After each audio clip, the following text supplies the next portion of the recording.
Here's a question then. This is, we'll go left to right then. Are you ready? You'll be first up this time, Gary, and we'll see if we go. I want to get into this is from Tim at Salt Lake City. That's in the United States, I think, isn't it? It is, yes, okay. Yeah. Just checking. I want to get into the recording industry. What advice would you give to people trying to get into the industry? Should I go to college or should I get a job in a studio? Well, you know, I do mentor a lot of kids. A lot of this comes my way. A lot of people come to me, Gary, my son, my daughter wants to be like you. What should they do? One of the first things I have them do is I want them to go to the Conservatory of Recording Arts in Arizona. I think that that would make them compliant. They would go through a program, and it would certainly prove to them whether they really liked it or not. If they didn't like it, they could certainly go to college after that. And I think it would prove a stick-to-itiveness of something that they should do. Back in my day, we got a job as a runner, an assistant, where it really meant something, where you worked for an independent studio and you went through the ranks and you really had something to show for yourself. And engineers were very willing to share with you because you proved yourself. And that is not the way it is anymore. It's tough to get a gig in a commercial studio where you can really grow and really come out of it. That's the way I grew up, you know, with it. So it's a tough format now on how to get into it. Gary, was it for you the same? There's a lot of studios in the UK where what we found was we were T-boys, that one day the tape op didn't show up, so then we tape opped. And then one day the engineer didn't show up, so then we ended up an engineer. So some producers that are out there were the T-boy on the day that the producer couldn't make it. Absolutely. Is that the way it happened in a lot of places? That was the case for me. I was an assistant at Evergreen Studios way back. They said, Gary, we need you to go in and put up and make a cassette mix. Go put up the tape. Don't screw anything up. And I went and I did. I put up a fader. I put up another fader. And I'm going, this is all the time. I really want to be in the music business. And I started putting up faders. And I said, I am the bass player. I am the drummer. I am the singer. And the light bulbs went on for me. And so that was my aha moment. I don't know if that happens anymore for young guys where they can hang around with guys like Dave and Frank and myself and learn. Colin, college or go and get a job in a studio? What was it for you? I mentioned before I'm not really a good musician or audio engineer person, so I'm not sure I'm fully qualified to answer it from the pushing the faders path. And I think mostly hands-on experience seems to be the way that most of the really good engineers who are in the studios have, you know, gotten their chops. Is they may have gone to school, but it seems that the practical studio work, the interpersonal stuff, is what, you know, got them to understand what it was going to take, and they buckled down and did it. If you're going to actually make the gear, then I'd sound like my father and say you're going to go to college and you're going to take all these math classes and yada yada yada. And to that end, I would tell anyone that if you don't think you can do math or something, I would take you outside and give you a swift kick in the jimmies, because if you can make music, which is a very subjective and challenging process, you know, making gear, I have to say, is easier because it's only one thing.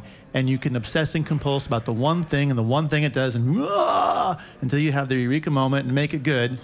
And that's a lot easier than like having to battle with egos and tracks and faders and tapes and tea makers and producers that don't show up and all the other variability that goes on with music production. But if you're going to make some gear, you can pretty much, you know, abscond yourself away and go get a degree in electrical engineering or something like that. Maybe focus on signal processing, and you can do it. And then and if you have a passion for music, it'll all come back around full circle, and then you'll have a bad haircut and cheap glasses and wear collared shirts to the NAMM show. I'm going to stop now. Thank you on behalf of the politically correct there for that fantastic Colin bass. Tom, were you college, or were you there making tea and stuff and running around a studio, or well, which route did you take? Actually funny you should say that, because I got a 4-year degree in a sound recording program. You had to audition to get in, so you had to have a music major, and I you know, physics and calculus and all this stuff and acoustics. And then I get to my internship at the recording studio, and the guy says, here's the weed whacker and the 2-cycle oil. You mix a little bit of the 2-cycle oil. Once you're done with the parking lot, I'm going to have you work on painting the basement. I said, I'm here to intern. He said, yeah, this is the 2-cycle engine. You weed whack this way. And so ultimately, even if you do go that way, the tried and true route is the T-boy. Is you have to start at the bottom. You have to become, and really, you learn the ropes of how studios work. You learn what you can say to whom, and you know, there's a protocol and the whole thing. I will say this though. Look, in this day and age that we live in, it has shifted and changed in the sense that the technology, you have to understand and be on the cutting edge technology. This man right here has been in the business a long time, but yet he's the first one to knock on my door to say, I need to sit at this S6. I need to learn this and figure out this technology because I know this is going to make me better, make me more productive, and I have to know it. So it's a little bit of a double-edged sword of you know, do we go the route of the studio and pick it up? Interesting thing a guy said to me in the record business once. He said, if you're kind of picking a career path, you're going to do that no matter what. You have to have the burning desire in you that this is what I'm going to do, and you'll stick with it, as you were saying, Gary. And that means mixing the 2-cycle oil, weed whacking for as long as it takes to get your chance and do that. And I would say learn the technology, stay on it as much as you possibly can. I may make myself slightly unpopular here, but I sometimes go and teach in colleges, and I walk into these colleges with kids on the first year of their course, and they all describe themselves first to me as producers. I do explain to them that actually you need to produce something before you're a producer. But we have quite an entitled generation now. I see it running a blog and in social media and all of that. Do you think there's something that they need to learn that you do have to start at the bottom? Even if you come out of, some of them come out of college after 4 years and think, okay, now I'm George Martin. Where's my control? Sure. Where's my control room? Let me loose. You know, is there an expectation sometimes that college puts on these kids that they're going to walk into the top studio and get on with it? I think it is a bit of the generation, and unfortunately, Mike Shipley, who passed away this past year, said to me that there was a mentorship that happened where I would go into a studio and someone would take me under their wing, and they would start to show me the difference mic positions could make, and there was this transfer of knowledge and this nurturing that's going on. I don't know that there's as much of that before because the industry has changed a lot. I think with the technology today, it's terrific. In the hands of the right people, the technology swings. However, things have been made to be so easy that mediocrity is malignant in music making. Everyone feels that they're a producer because they're making a beat. Someone is doing this. They have no melody. We sound like old guys here when we say that we've come from the bottom up, but I mean, truly, that's the way it was. There was a rite of passage. There was an internship. There was a lot of doing stuff. But then you got information from great guys because you put your time in. That's the way it is. Can I sort of come to Cliff for a moment? Because Cliff, I saw you on Dave Pensado's show last year, coming here from NAMM at the Avid booth, and you were genuinely moved when you talked about this next generation of producers, and it was palpable just from a video. You have a real passion about young people and music, don't you, and getting them into the industry. What's your view on this? Because I almost feel like you're a kind of father figure wanting to guide them through this rite of passage.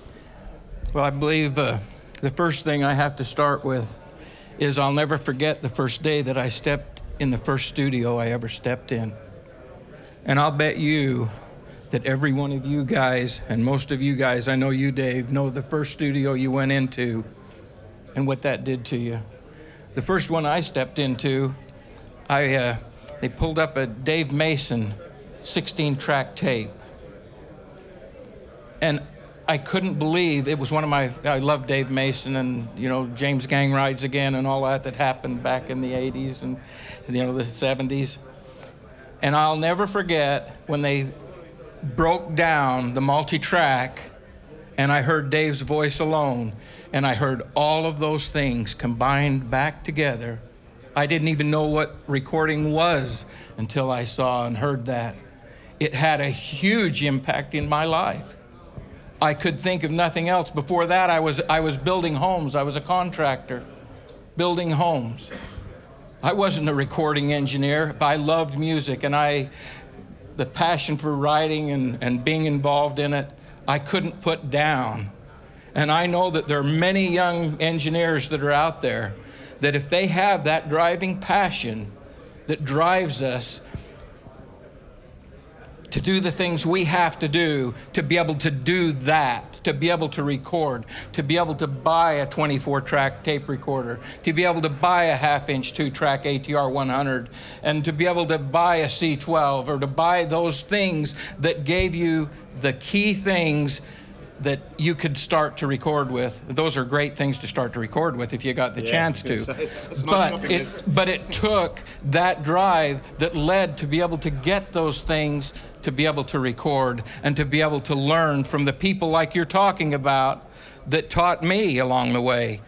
But it was that drive that kept me learning and kept me trying to do better and to get things better than they are. And that's what I think that all the kids, I would guess young most people of us, need. Most of us had some form of basic 4-track cassette, or whatever you could start on. I had because 244 80-8. Yeah, that was my starter. you have that drive, and you know, I was lucky enough to be able to foster it and go to college and learn some of that, and then learn from some masters there, and then go recording studios and learn there.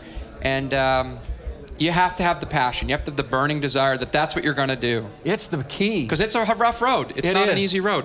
There wasn't any studio waiting for me to come in. I had to build my own studio to be able to come in. Sure. And I didn't know a darn thing about it. Other and that's than much more I doable loved now it. with technology, right? It's much more. Oh man, more doable. what the opportunity today. I'm with Gary on this. That there's a bad equation that goes on in the heads of young people today, that because you have a piece of software that you can do almost anything with, that means that you are a craftsman with it. It doesn't. That's like saying if you have Photoshop that you're Van Gogh, and it's exactly it's the wrong correlation.